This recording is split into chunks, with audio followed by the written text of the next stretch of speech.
I didn't even want to make this video, guys. I really didn't. I was taking a break from making videos entirely because I've just not been in a good mood recently. Things have not really been all the best for old HP TCG here. So, I made this video because there's so many things that this guy has said that are just flat out wrong. Flat out wrong. And I'm going to skip through most of it, and I'm going to get to the part where he's like explaining himself, and I'll do a reaction to that reaction. But real quick, actually, fuck. Hold up. What was I going to say? But real quick, the guy in this video, his name is That Mill Guy, right? And this guy basically said that like anyone with a bunch of serials or like experience at this game at a high level, their opinion does not matter regarding Nami because they don't understand game design. So I'm going to skip through all of that and just let you guys know that he's just flat out wrong already. Like from the very beginning of the video, I'm just going to skip over it because it doesn't matter, right? Or I'm sorry, I don't even want to look at it anymore. But he basically called Russell LaPierre, I think his name is. He was like a really good Pokemon player, really good One Piece player, just like a good card game player in general. He called him like wrong. He said he didn't know what he's talking about. He said you could have 10 serials and not know what you're talking about.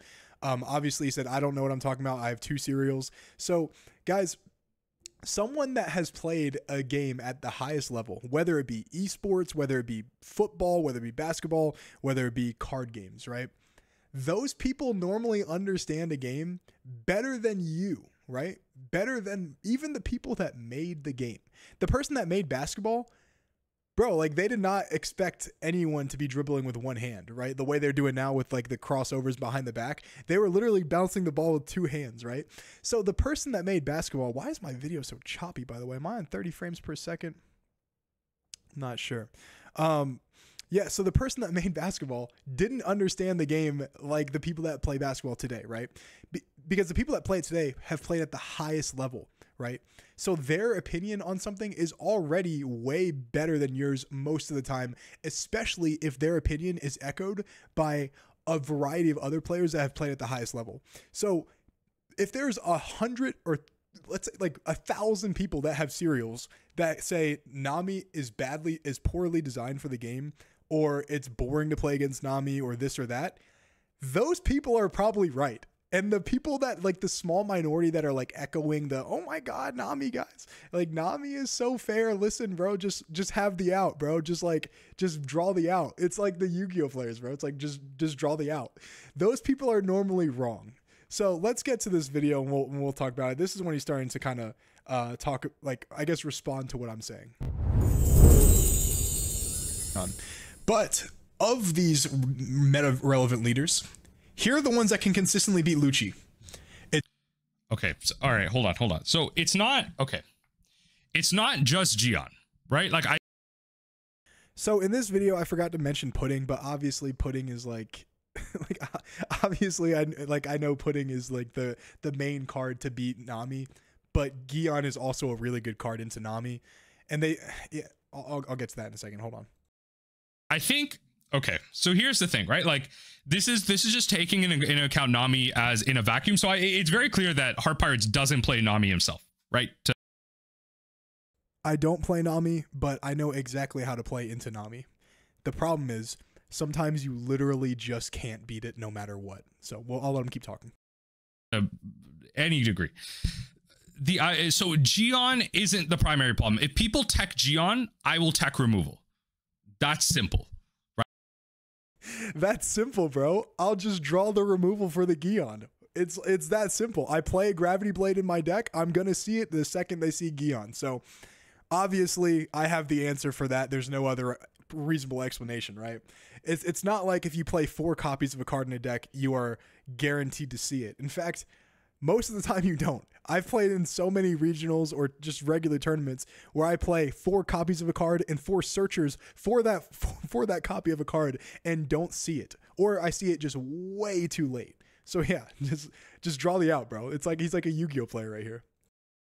Right? I can counter Gion. It'll take some time if people start playing Gion.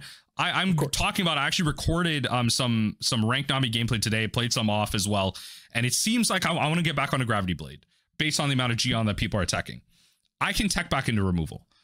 The big problem in the blue matchups is pudding, because what a lot of other decks will do is starve you, play out characters, and start swinging like 11Ks at you. Not even 9. Okay, so yes, a lot of decks will do that. However, just for future reference, guys, the only decks that can play Gion or Pudding are blue decks. So those cannot beat consistently. Like, blue decks cannot beat black decks. Basically, Reiju has a better chance because it's faster, but still, they normally can't, right? But also, it's just funny because he thinks like he has like the constant out for it, right? Hold on, let me back up just a second so I can show you guys. Hold on, just give me 1 second. 9 view based on the amount of Gion that people are attacking. I can tech back into removal. The big problem in the blue matchups is pudding, because what a lot of other decks will do is starve you, play out characters, and start swinging like 11Ks at you. Not even 9. So that's funny because I don't know if you guys heard that or not. That's why I backed up. It's no longer the case that you can like really starve Nami, because the deck with the Kuja Pirates engine and Sanji's Pilaf can now just mill themselves out without interacting with the opponent at all. So like they can play Pilaf to draw, they can do Kaya, they can do the blocker to draw. What is it? The blocker that draws a card. The triggers now in their life. They can bounce Kaya back. They can do what is it? Hanger, I think his name is. They have the other searcher if they play it like Daz Bones or something like that. There's Nami's. They all tech in different things, but for the most part, now they all play the Kuja Pirates engine for the most part, right? And all of them are self-starters basically. So they can mill through their deck or draw through their deck without the opponent attacking at all. So it's not really starving the opponent anymore, right? Because you can't exactly do that anymore. Like, you just can't starve the opponent anymore like you might think. You can't starve Nami out. Now you can to a degree, but they're going to be halfway through their deck, maybe slightly less than halfway, like, you know, like 24, 25 cards by the time you make your first attack. And then between their 5 life and 2 of them possibly being draw 2 triggers, you know, and whatever else is in their hand, they're going to mill through their deck so easily, bro. Like, it's actually crazy. So I'm going to let you guys keep going. I'm going to let him keep going. So they'll just start swinging 11s. Heck, if they can, if the character is big enough, they'll swing 13, right? Because that's 2 4K counters. The deck doesn't play Deathwing. Yeah, guys, let's just swing 13K. Why don't we think of that, bro? Why did we not just swing 13K? Oh wait, I forgot. There's a Dawn system in this game, huh? So 13K, like, you have to have a bunch of 12Ks to consistently get that off. So for example, what is it? Big Mom, you know, 10 cost Kaido, right? Like those are the cards you need to attack consistently for 13K. Even if you're playing in something like Enel, who plays a bunch of big bodies, they have Ace, Yamato, and Katakuri, right? So to attack for 13K, you have to put 4 Dawn on Yamato and then 3 Dawn on Ace. So that's already 7 Dawn right there. So at most you can attack 13K 3 times. And then if you have a blocker, which if you're smart, you just play it at the very end, like the blocker that draws a card, you play it at the very end of the game. And then like they can't really pop it because now they've already played their Yamatos basically. And you just eat you eat one of the 13Ks, and then you probably just, you know, draw a card, you know, whatever the trigger is. Pretty much every card in their deck is a trigger. You eat one of the 13Ks, you counter out the other one, and then you block the next one, or you counter out the other 2 and you block the next one.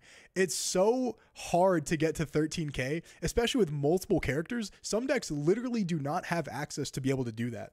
Decks literally do not have the access to hit you for 13K. So like, what deck is he talking about that goes to 13K easily? Like, I don't know what it is. Even with Black Yellow Luffy, when he does his whole Gecko combo, he goes to 11. So what is this guy talking about, bro? What deck is hitting 13K? I don't know. Anymore. Or it can. It's close. It doesn't really play Deathwing anymore. You're playing Hanger. And pudding is the big problem because blue decks can starve you, not swing at all, dig for pudding you, then swing on that turn. So they'll go to their 10 Dawn turn, they'll build their board. Even beyond that, they'll play pudding, then So funny enough, even if they putting you on like, let's say even if it's their 10 Dawn turn, you have 6 Dawn left and you still draw 5 cards. And most of the time you have all of your Dawn up anyway. So it's not like they putting you and you're, oh, what do I do, bro? What do I do? No, it's just like you still have all of your Dawn. So you're just going to counter out anyway. Now, of course, you're going to have less cards in hand. So that's good. But, you know, 1 draw 2 trigger basically puts you back up to like 6 or 7 cards in hand anyway. So like, why does it matter? I don't know, bro. Like, this is just funny. And they'll have 6 Dawn to attach to a full wide board, where they'll go 1 Dawn to each one of those characters and their leader, and they play around White Snake. I mean, yeah, but okay, yeah. That's it. At a baseline, you play around White Snake, and you just make them work with a 5-card hand. 5-card hand, they White Snake you. That's 2 Dawn. They have 8 more Dawn, 5 more cards to counter out of everything else. If they have another White Snake, sure, right? But you don't attach 1 Dawn at a time. You attach 1 Dawn, bait out the White Snake, like you just keep going. So putting is the real problem here. Put it like if you are a actual logical half decent player, you will understand that fundamentally in the long term, putting is more of a problem to the Nami player than Gion is. Once again, I think he's like taking the lack of me mentioning putting as me not understanding that putting is the most important card.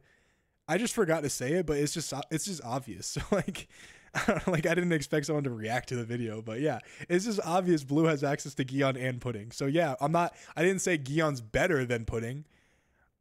I'm saying this is so funny, bro. Let's keep going. I can tech against Gion. Pudding, I have to draw the right cards to play against. I actually have to mulligan and have certain cards come up to play against Pudding. But funny enough, they can play around Pudding by just like having Kaya. Like Kaya is a minus. Most of the cards they play are kind of either 1-for-1s or minuses. So if you counter consistently and you hit them with like the gavel, you can go to minus cards in hand, and you can go to an amount where by yourself, by the way, without even attacking, you can go to an amount with Kaya or a few other cards, like the one that discards 2 cards to search for an East Blue card, Apis, I think it is. And you can minus yourself to like 5 or 6 cards and disincentivize someone from playing Pudding. And you can do that pretty consistently. But he is right to an extent. You do have to draw those cards, but I also have to draw Pudding. So, yeah. Gion, like generally speaking, like sure, I can take a hit or 2 if you have it on turn 1. All right, you got it. But I'm probably more likely able to find removal, especially with Gravity Blade in my deck. If I played like 4 Gravity Blade, they could go into my triggers. You hit me, I trigger, I remove the Gion. It's easier to deal with that effect. Pudding, I can't deal with that effect. Pudding just going to come on play. It's going to wipe my hand. I have to play like Apises to get rid of my hand.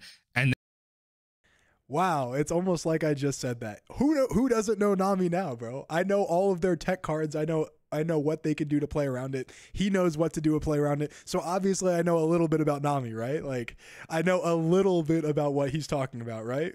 W for HP TCG, right? W for Joey. And then play like Sanji's peel off to get that back. I have to see all my Kayas, right? Like stuff like that. Gion just kind of like, I can generally speaking remove Gion. I find Pudding as more of a problem. Reiju and Luffy. Now, obviously Reiju, because they're very fast now with the Porsche. And especially if I'm playing Gravity Blade, this Luffy matchup becomes a joke. And without the stage, it makes it a little bit harder to deal with them on curve. I'm glad you just said that. If he's playing Gravity Blade, the Luffy matchup is a joke.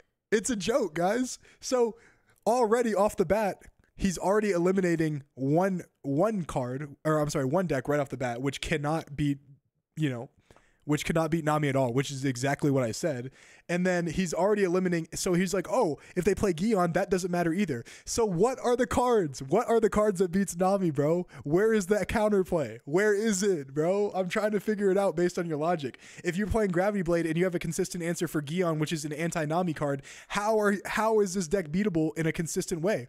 How is it beatable, bro? Please tell me, bro. This is, oh my God, this is so funny to me. I love it. It gets my blood pumping, bro. Let's get back to the video. But even I would go as far as say Reiju isn't even like heavily, favored into the matchup. I think they're probably slightly favored now into the matchup, but it's not like, You know, it's not a crazy amount. And then obviously Black Yellow Luffy because he can loop Sabo and Gecko. So that's a huge problem because the leaders that can consistently beat Lucci are these two right here, and only one of those can consistently beat Nami. So if you run into a Nami player for the majority of the decks, other than these two right here that have access to Gion, a card that literally no other deck has access to except for a blue deck, then you are very likely to lose the game. Look at him, bro. He can't even deny it. He can't even deny it. He's going to deny the Bonnie because Bonnie is like, because Bonnie can play Zora, but we'll talk about it in a second. But look at his face, bro. He literally cannot deny what I said. This is fucking I mean, he's kind of got a point, right? I mean, the #1 Nami player, bro, is literally grasping for straws to try to counteract what I'm saying, bro. If this isn't a W, I don't know what is, bro. Let's check out the scenarios why these decks are like losing to Nami. Lucci's too slow. Perona's probably too slow. Enel is definitely too slow. Bonnie, the only way you can beat it is if you get like 2 9-cost Zoros, which is still kind of slow. Okay. I'm just gonna start from the top here. Okay. Consistently speaking, I'm gonna call him Black White Luffy. I don't care. There's someone in my comments that keeps saying, why do I keep calling it Black White Luffy? Because I'm Magic the Gathering. Also because he's probably not very good at the game and not very experienced with the game too. So I'm not calling this yellow. Black White Luffy. Like unless they find like they can eliminate their life, play Rush NL, like 2 Rush NLs in a row by eliminating their life, they're probably not beating me. This deck. So that's one, right? That's one right there. Okay, let's go on. Tends to be a little bit too like slot machine, and we can get on the better side of variance most of the time. Dofi covered it like as a blue deck, sure. Reiju covered it as a blue deck, sure.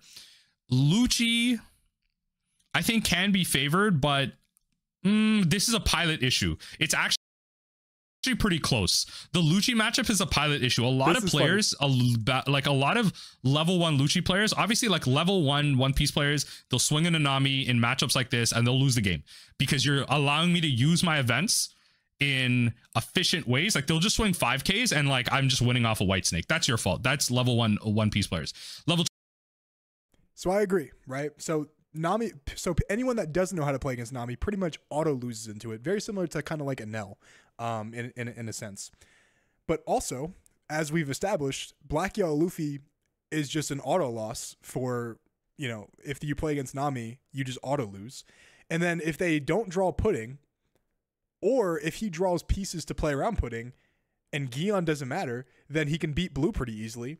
And then he can most of the time, or he is favored into Lucci unless they do unless they do this. 2 One Piece players, like in Lucci, they'll be like, oh, I'll play something like 6-cost Brook, bottom deck your cards. See, that doesn't do anything because he's right. 6-cost Brook is a trap. If you could put the cards at the bottom of their deck, then it would be better. But it is no longer a good card for the Nami matchup because it just doesn't matter. They'll just like, what's 3 more cards to them? Especially if they choose them, they can just mill out those 3 cards with a gavel. So yeah, he's right on that. Because you'll spend a lot of the time killing my blockers, killing my Kayas with your 3-cost Brook, and then the cards that I bottom deck with 6-cost Brook are what I choose. So I'm just gonna bottom deck the Kayas. I'm just gonna bottom deck the Luffy or the Pilafs that I used already, right? Like I get to choose what gets bottom decked. So it's actually not as useful as you think. The good Lucci players will build out a board, they will wait, and then they will play out a lot of these bigger characters, and they will. Come on, guys. If you're a good Lucci player, just drop 2 Ishos and 2 Geckos and then a 9-cost or an 8-cost Sabo or a Stussy. Like, why aren't y'all doing that? like, why aren't y'all? Oh, wait. It's almost because Lucci's a super inconsistent deck, especially when it comes to drawing top end, because none of it's searchable unless you play Stussy. Who would have thought? So guys, if you drop 2 Ishos and 2 Geckos, you have a high chance of beating the Nami. But if you don't, then like you're fucked, dude. He's favored. He already said it. He said he's favored unless they do that. So unless the Lucci high rolls them, Nami's gonna win most of the games. So that's 4 right off the bat. That's Luffy, that's Lucci unless they high roll, and then that's both of the blue decks that were supposed to counter Nami. However, if he draws the outs, like if he draws the Kayas and he draws the Apis, then he just counters Pudding and Gion as well. So that's 4 decks that I named that cannot beat Nami. Okay, let's go on. Continue to pop my characters with their Rob Lucci's like my blockers. They'll set up a big board, then they'll start going for alpha swings with like Moria's or bigger characters, right? Like 6K, 7K swings, like 6K, 7K characters, and then add a bunch of Dons, start going 9s. If they get some Moria's out, they can go 13s. Let me tell you guys a story real quick. I was playing at locals and I was playing against this guy who's on Nami. All right. And I was playing Black Yellow Luffy. From like the 4th turn of the game, probably like the 5th turn, I had Gecko, Ace, and 2 5-cost Luffys. And obviously my leader. And the 5-cost that trashes a life. And from that point, I was attacking 9 to 11K 5 times a turn. Sometimes even 6.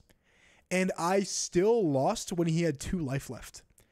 And like, there's nothing else you can do. I never gave him free attacks. I never attacked for anything less than 9K.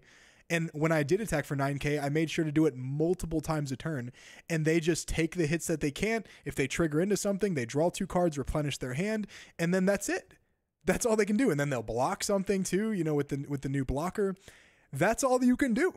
That's all you can do, you know?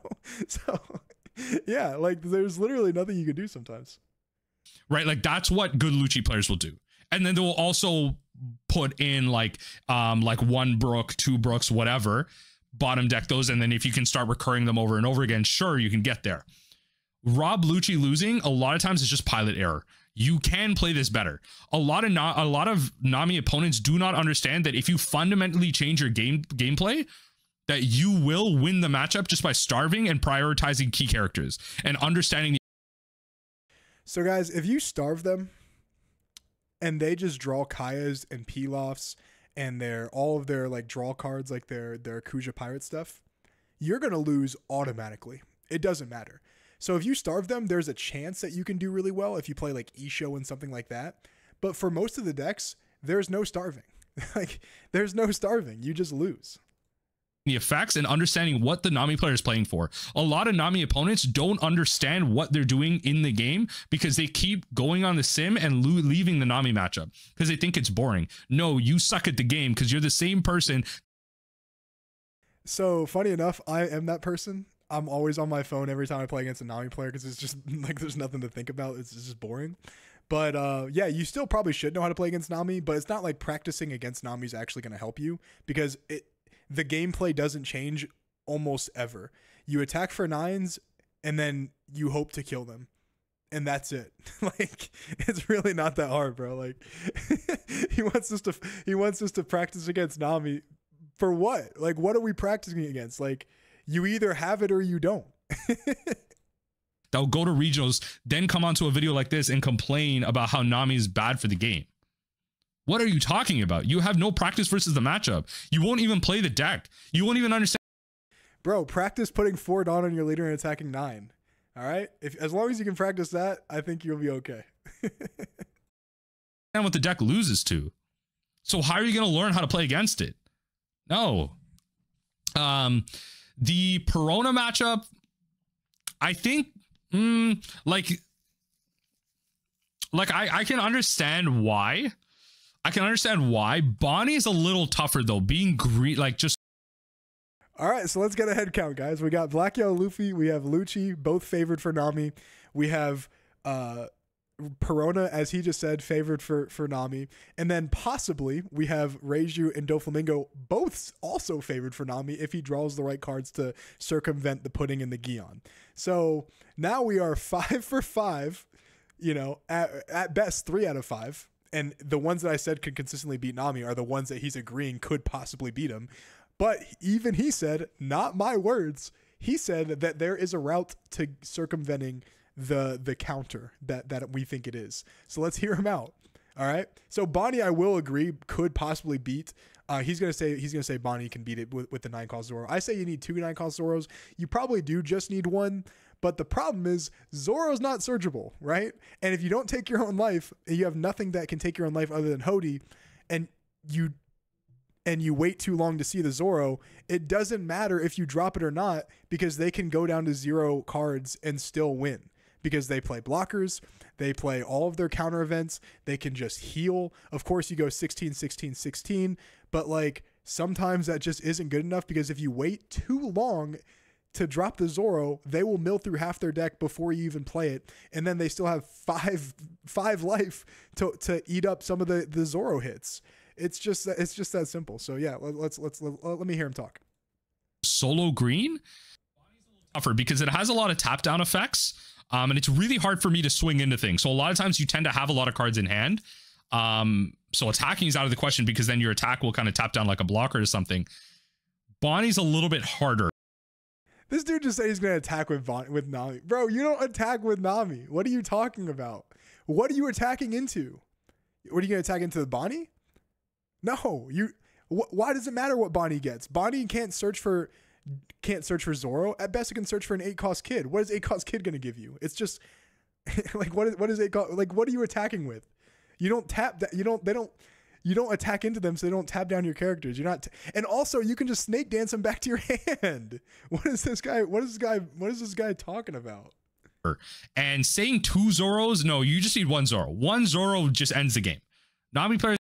1 Zoro on time might help you win the game, but still, there's a decent chance that Nami can still probably mill through their deck before you can kill them. But anyway, let's continue. Cannot beat 1 Zoro unless you have Red Rock. Nami players also should not be playing Red Rock in this metagame. You just take the Elder Zoro. I think the Perona matchup, like, it has some key black cards that can really change that matchup. NL? What black cards are changing that matchup? Please let me know, that mill guy. If you can tell me what black cards change that matchup that Perona plays, because the only black cards that Perona plays are like Sabo and Gecko. And 1 Gecko isn't doing shit against Nami, bro. Like, you just counter out. So what black cards? I guess Sabo? Sabo's like, all it's going to do is kill 2 characters, which is fine, right? But a lot of times you just bounce them back to your hand anyway. So like, why does it matter? Like, why does it matter, bro? Please tell me. Please tell me. Is not as easy as you think it is. You do not understand what you're talking about if you think NL is as easy as you think it is. Katakuri is easier than NL. NL can control. This guy is so funny to me.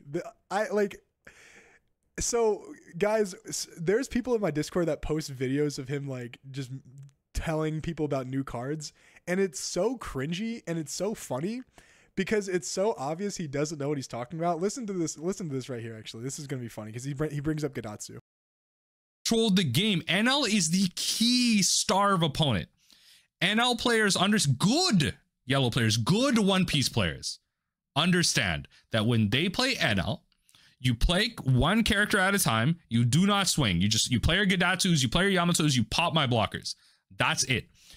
So I don't know if he knows this or not, but Katakuri can also play Gadatsu. In fact, Katakuri does play Gadatsu. So and Katakuri also has access to a searchable 10-cost Big Mom, whereas this deck right here, Anel, doesn't have access to any searchable cards.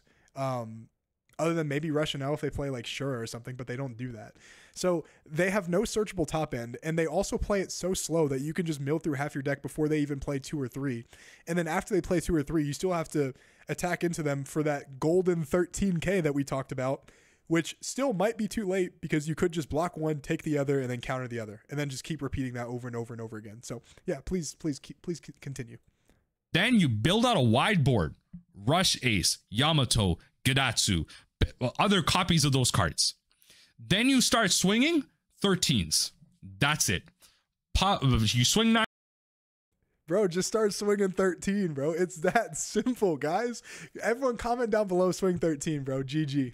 Swing 13, GG, baby. But you have to swing 13 3 times or more per turn, or you just, like, it doesn't matter. So, yeah, 13 equals GG. with your Gedatsu, you swing 13s with your Yamato and Ace, and you force me to have it. That's it. You do that 3 turns in a row, all of a sudden I ain't got nothing. So he said force you to have it. Like, there's still a possibility he has it, right? So you swing 13 desperately hoping he doesn't have it, and he still probably could. All right? And the whole time he's milling through his deck. So yeah, just keep I love this video. This is so funny, bro. That's it. And you just hope I don't have like an active hand, because I understand what you have to do now. I have to then mulligan to Kaya, Apices, and Gloriosas. I can't keep a handful of counters because then I'll get nowhere. I will lose that game. NL actually is a lot better into Nami than people give it credit for. A lot better into Nami. It is just play pattern. It is just play pattern. I literally gave you 3 examples of how it, like, almost every single one of these matchups can beat Nami consistently. All right, so consistently. All right, so we got Black Yellow Luffy. Apparently, if he plays Gravity Blade, is not even a matchup. It's just a joke. So that consistently cannot win. Doflamingo, they have to starve you, and then also find Pudding, which Doflamingo's whole leader effect is attacking into you and then playing cards off the top of his deck. So he has to find Pudding at a right time, and then also develop a board, and then also hope you don't have like multiple white snakes. So that's the route for Doflamingo. For Lucci, they have to see like double Isho and then double Gecko to win. Also not very consistent. So let's see. Luffy auto loss. Dofi, they have to see Pudding, which they have no way of searching for it. They can stack the top of their deck, but they have to see multiple Peronas to be able to find it. Or, you know, one Pudding probably isn't enough to even end the game, to be honest. Like, the funny thing is, like, it's just not. So Doflamingo still probably can't. Lucci, you have to completely high roll, and even then you still have a chance. Reiju, there's a chance for you to beat it apparently. Perona, let's see what he says. Almost every single one of these can beat Nami consistently. It is just play pattern. Consistently. What? None of these cards are searchable, bro. There's no consistency in it. There's none. Bonnie doesn't have searchable Zoro. Enel doesn't have any searchable top end. Perona, if they play Zoro, it's also not searchable. Especially if they play Land of Wano, they're putting it at the bottom of the deck, right? Reiju has to see Pudding, even though they have no way of stacking their deck, even though they do draw a lot. But if you're not countering, right? If you're not countering, then they can't really draw a lot because they just have a bunch of cards in hand. Lucci has to high roll you. Doflamingo has to see Pudding and probably Gion, and then also build their board, and then Black Yellow Luffy's an auto loss. So, bro, what is consistent about it? It's not consistent. Nothing can consistently beat it other than these 2 decks because they play more of the cards that counter you. But please, go on. Just people do not want to put in the practice for it. They'll go to a regional and lose, and just because Nami beat them, they'll get on Twitter, they'll get on YouTube and complain. I'm giving you free advice as a Nami player, as someone who actively makes mistakes, as someone who's not a pro player, that is actively on the losing end of people that know how to play against Nami. I am giving you free advice. Just you have to wait till, you have to wait 2 9-on turns and the card isn't searchable. Even if you go 16 3 times, like, you're still probably not going to get there. So yeah, all of them are way too slow. They're way. Has this man ever played Zoro against Nami? How many Nami players in this comment section have actually beat a Zoro without Red Rock? Be for real. 9-cost Zoro comes down. They're on the play. 9-cost Zoro comes down on their 9-dawn turn. How many of you have? Is that consistent, guys? Is that a consistent thing that you can do? Is just drop 9-cost Zoro consistently on your 9-dawn turn? If that's the case, then please, I'm completely wrong. But as someone that plays this game at a high level, I must say, 2 serials, like I said, and probably I think 6 to 8 tops, I can't even remember. I cannot consistently find my top end. Even with fucking Sakazuki, bro, I was bottom decking my geckos. A leader that drew 2 cards per turn didn't see top end sometimes. So a leader that draws 1 card per turn is probably not going to see it consistently. So, dude, your whole logic is just wrong, dude. It's just wrong. Beat it without Red Rock. Be for real right now. Don't lie to me. You have not. That card comes down on curve. That card comes down the turn after. That card comes the turn after that. You have not beat it. It's so hard. Statistically, you have not beat it. Don't lie to yourself.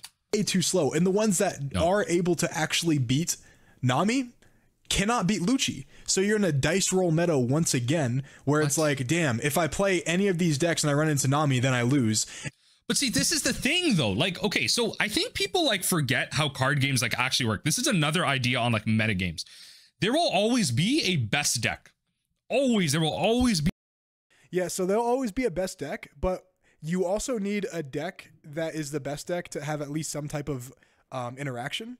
Whereas when Sakazuki was the best deck, there were some decks that can beat it. There was like Whitebeard. There was decks like Anel. Purple Luffy towards the end of set 5 was able to beat it. You had Red Purple Law. You had a couple, even in set 6, there's a few Reijus that topped. When I got my second serial in Arlington, Texas, Keck Filet, and then like there were 3 other Reijus in top 32 alone. So like, yeah, there's plenty of decks that can beat. There is always going to be a best deck, but I think it's unhealthy for a format if every deck in the game that is like meta has an auto loss to something else. That's just not good. You shouldn't auto lose or almost overwhelmingly most of the time lose to a deck just because of the deck. It's not good for the game. But yeah, please go on. Be a best deck. There will be a best 2 decks. There will be a best 3 decks. Something has to be in the top of the metagame. The metagame is actually wide open if you choose to make. Yeah, so something has to be at the top of the metagame, but it shouldn't be a deck that everyone hates. It shouldn't be a deck that, okay, so he's gonna take everything I say out of context or embellish it. Most people do not like playing against Nami. So if that's the case, why would we have a format, if you want to talk about the health of the game, where most people hate playing against one of the best decks? And not only that, but it is also incredibly uninteractive. So please tell me that. Please tell me. Make it wide open. People will go, like content creators like myself. And also, I don't even want to listen to anything he says after this because this video is getting too long. It's 37 minutes. But yeah, let me talk about interaction real quick, guys. Attacking into them and them countering out is not interactive. One Piece TCG, the One Piece trading card game, has a lot of facets about it. It has countering, attacking, dawn management, mulliganing. It has using effects. All of these are factors of the game. And when you're playing against other decks that use those facets of the game, like every other single deck in the entire game, that's interactive because you're going back and forth with cards, with countering, with life, with characters on the board, with leader effects, with character effects. You're going back and forth. When you're playing against Nami, they don't care about literally any of that. They have a new mechanic called cards in deck. And that is all they're working with, because it's no longer dawn management, because they're passing with like 7 to 10 dawn up every single turn. And you're like, well, what if I have to play peel off? If you are, I wouldn't say a good Nami player, because I don't think Nami players are like actually, people that only play Nami are probably not great at the game. But if you are experienced with Nami, you're not going to give yourself a turn where you are just pass with no dawn up just to draw cards. You section it out every turn. You play Pilaf and then you save 7 dawn up and pass. You play Kaya and then another Kaya and then you save 8 dawn up and pass. You're not playing Pilaf, Kaya, and now you have no dawn. It's like, dude, it's so obvious. So you don't have any mechanics in the game that actually are interactive with your opponent. You are completely playing by yourself. And sometimes you can even mill through your entire deck or most of your entire deck just by yourself, and you're relying on your opponent to attack, and you're relying on your opponent to attack into you to win the game when they literally have to do that. They literally have to attack into you to win the game. You can win a game a completely different way. So they're playing the game in the way that they have to, and you're playing it in the game just because you can. It just doesn't make sense what you're talking about. None of these decks can consistently beat Nami, because none of the cards that they need are searchable, and also they also have to see it. And then even in your words, you can circumvent that by playing Gravity Blade Raging Tiger and then also playing Apis and Kaya to get around a high hand size so that they can just play Pudding. So your entire video is just completely stupid. I don't even want to watch the next 20 minutes of it because it just doesn't make any sense, bro. It really doesn't. And I I wish people had logic whenever they were making videos, because there's such a lack of good players that make content. It's actually sad. There's like Cross, there's Awakened, there's now it's, what is it called? The what is it called? The Sun Pirates. Those guys are good. Now, of course, there's probably a few more that I'm forgetting, but like there's some good players that are like that make YouTube videos, but they're also completely abysmal players,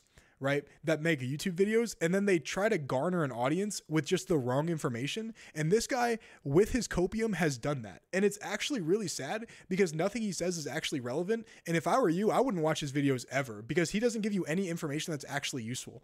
Nothing he says is useful unless you're maybe playing Nami, and even then he's still on copium, bro. So yeah, see you later, guys.